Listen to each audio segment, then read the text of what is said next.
want to give money to somebody who's just going to buy heroin. And,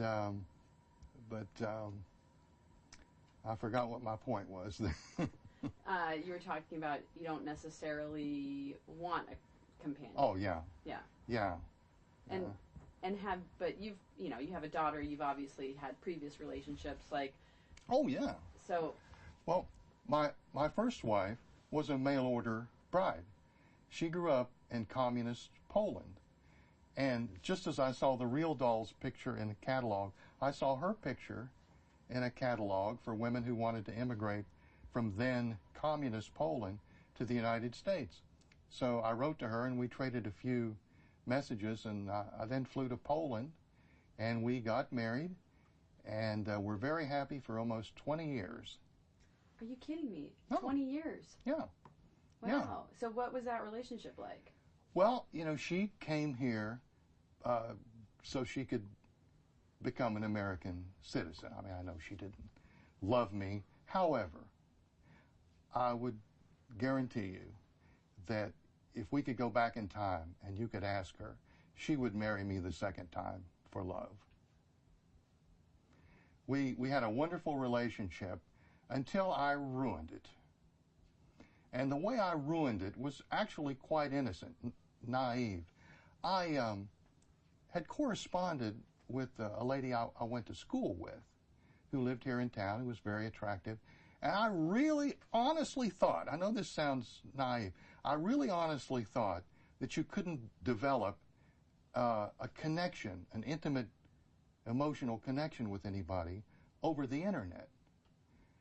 I didn't realize that the internet can be a conduit of love. And so I started writing to her and eventually fell in love with her. And she was my second wife. And we were together for, I think, 6 years. So I've had a lot of experience with women.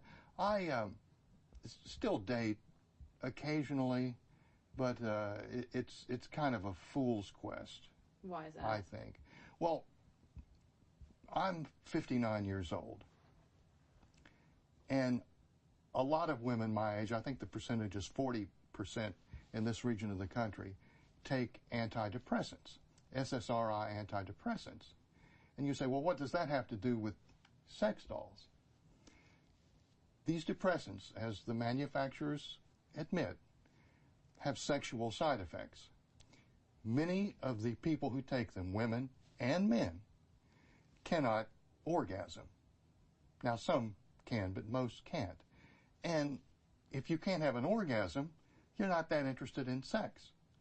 And so the women I date, they're taking these medicines, and so they're not really interested in an intimate relationship, and I am. So that presents a problem. A far worse problem with these meds is that they inhibit a lot of people from bonding emotionally.